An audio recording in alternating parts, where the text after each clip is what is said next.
Have you ever driven over a highway bridge and couldn't help but look below? Or stood on a shoreline's rocky ridge just to watch the water flow? And count yourself as one of the few with a different set of dreams, the kind that keeps you up at night, 'cause you can't wait to get to that stream. It's more than a river. It's more than the water flowing or where it's going. It's the grip on the paddle and the shit in the saddle, the V in the boulders and the lean in the shoulders. When you reach for the eddy, it doesn't get better than this. Yes, it's more. So much more than a river. Hello, everybody. Welcome. We are live with Cross Currents Leadership. We're live on Facebook, Substack, and YouTube. And we're doing this for just 15 minutes every Sunday and Wednesday night over the winter, talking to the leaders in paddle sports and outdoor rec so that we can get you the golden nuggets that are going to help you level up what you're doing in paddle sports leadership in 2026. Tonight, I am thrilled to be able to welcome my friend, Les Duncan, the Executive Director of the Outdoor Foundation. Les, thank you so much for making time for this tonight. Absolutely. Thanks so much for having me on here, Andrea. So, y'all, Les is a really good friend. He's also an ACA river kayaking instructor, which is how we met. Yeah. But he's also just one of the most powerful national advocates for inclusion and what we're doing to welcome newcomers into our sport nationwide. And I would love partnering with him any chance I get, because he's plugged in and he knows what's going on. So let's get some of those golden nuggets for you guys. Les, let's start by giving people some context. Tell us a little bit about the Outdoor Foundation. Yeah, absolutely. Andrea, again, thank you so much for having me on, and really excited to talk with your audience and hopefully drop a few nuggets, as you said, and hopefully we'll generate more conversation after the webinar, and I'm happy to connect with folks. As Andrea mentioned, I'm the executive director of the Outdoor Foundation. The Outdoor Foundation is the philanthropic arm of the Outdoor Industry Association and the outdoor industry, really working to expand equitable access to outdoor recreational opportunities and expand outdoor participation, especially in communities that historically have been excluded from outdoor recreation. So we do that work through two primary things that I'll talk about tonight. One is through community investment, through multi-year grants that we provide to communities across the country that are working to break down barriers to access. And then the other is through research, through our Outdoor Participation Trends report that we publish each year over the past 18 years in collaboration with the Outdoor Industry Association. So happy to talk a little bit about some of the data there as well. Yeah, no, Les, thank you. You know, Kelly Davis, the director of research, was on with us just the last week. She's our rock star. She is a superstar. Can you give us just a few of the highlights for paddle sports specifically that came out of that data this year? Yeah, absolutely. And very much encourage folks to check out the full report. Go to outdoorindustry.org to check out the report there. But a few nuggets from the report. So overall, we saw that outdoor recreation has grown and has grown tremendously, as you can imagine, especially over the past 5 years since the pandemic. A lot more folks are finding respite, solace, healing, joy, community in the outdoors in really powerful and transformative ways, and are getting outdoors in many cases for the first time.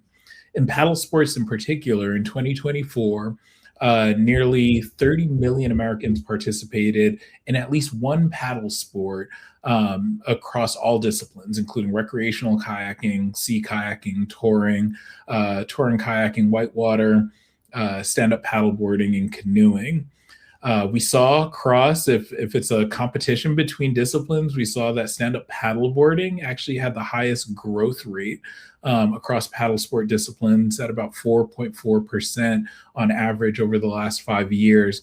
But recreational kayaking, which is one of my favorite outdoor disciplines, has the largest participant base in paddle sports and the highest percentage of frequent participants, or those that are paddling, as we define it, 8 or more times per year across the year. At about 23% of all paddlers are frequent participants. And then overall, paddle sports are really healthy and growing amongst especially casual participants or newcomers, as you mentioned, Andrea. And there's a huge opportunity there to boost the frequency of participation across paddle sports disciplines, right? So someone might try paddling for the first time. They may rent a kayak, borrow a kayak, and get out on a lake or even on a river, 1 or 2 times. But it really takes community and a sense of belonging and breaking down some of those barriers to access in order for them to get out more frequently. A few other stats that I'll mention here that's really heartening. Paddle sports are popular across both or all genders as well. And recreational kayaking actually tends to have more female or female identifying participants than male participants. Whitewater, as you might imagine, tends to have more male participants. And then diversity or racial diversity has driven growth in the outdoor participation base in paddle sports. But there's still room for growth. And if I could show you the chart right now, as you might imagine, as we look across races, there were over 12 million white people who paddled last year, and comparatively 1.4 million Hispanic people that paddled last year. 679,000 Black people paddled, 622,000 Asians, and 219,000 other races. So there's still a pretty significant racial disparity that exists, but we're heartened by the growth that we're seeing and the diversity that we're seeing in newcomers to the paddle sports. Absolutely. Well, I mean, all newcomers welcome. It's a phenomenal sport. To your point, it's community, it's healing, it's exercise. We welcome everybody to come take advantage of all of that in their life. Absolutely. So now I know that you do a lot of work, and you talked about removing barriers to access, and barriers can take a lot of forms. Let's talk about some of that. Yeah, absolutely. So across our Thrive Outside communities, so currently we're supporting 15 Thrive Outside communities across the country, from rural centers such as Western North Carolina to big urban centers like Chicago, San Diego, and Atlanta, and so many others in between that are doing really tremendous work to break down some of those barriers to access. Often when we talk about barriers, we kind of break it down into 2 categories somewhat. Physical barriers to access. So think cost, right? The cost of gear. I just bought a sea kayak at the top of last year, and I hate to even mention how much that costs, right? That's a huge barrier to entry. You have really good taste in boats. Yeah, I'm sure Andrea has about $1,000 worth of paddles up behind her right now. And so that cost is a huge barrier to entry. Transportation, right? Often many of the places that we paddle are pretty remote, are pretty far from urban centers or where most people live. And so transportation is a huge barrier as well. But then there's also functional barriers, right? Like including whether you have the skills or the knowledge to be able to safely and comfortably get out. Or in an outdoor activity like paddling, that often requires a friend or a buddy, or as ACA instructors, we encourage never paddling alone, right? Having community that gets out paddling with you could also be a barrier for many people that are paddling for the first time and that don't necessarily have friends or community that's getting out. And then the last barrier that I'll speak to, and there's so many others, is really around safety. And when I talk about safety, I talk about it from a couple of different angles, right? Of course, there's safety from the standpoint of you don't want to step in poison ivy when you're pulling your kayak out of the water.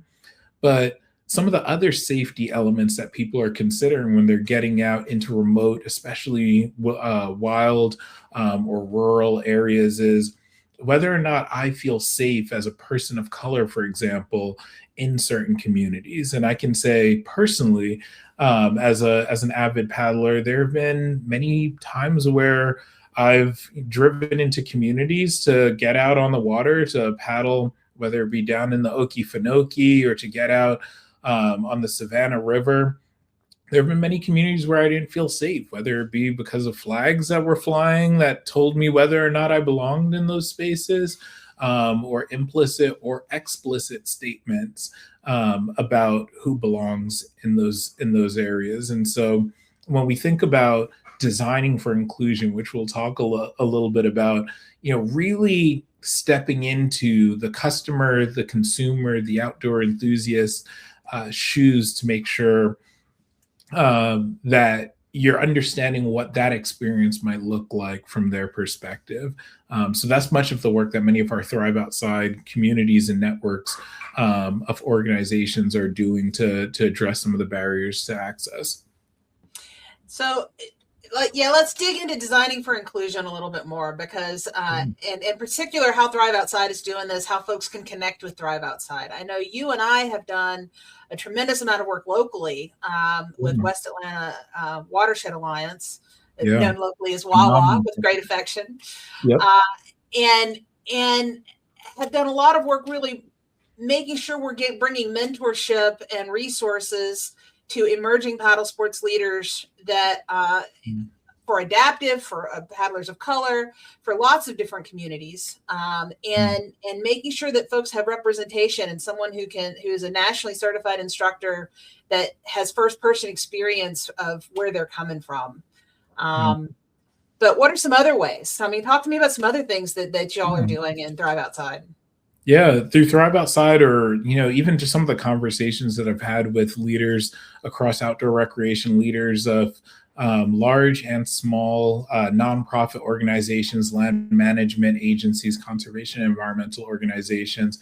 There's 4 kind of key things that I really encourage folks to do when they're thinking about designing for inclusion. The first is really starting with community, not starting with programs, right?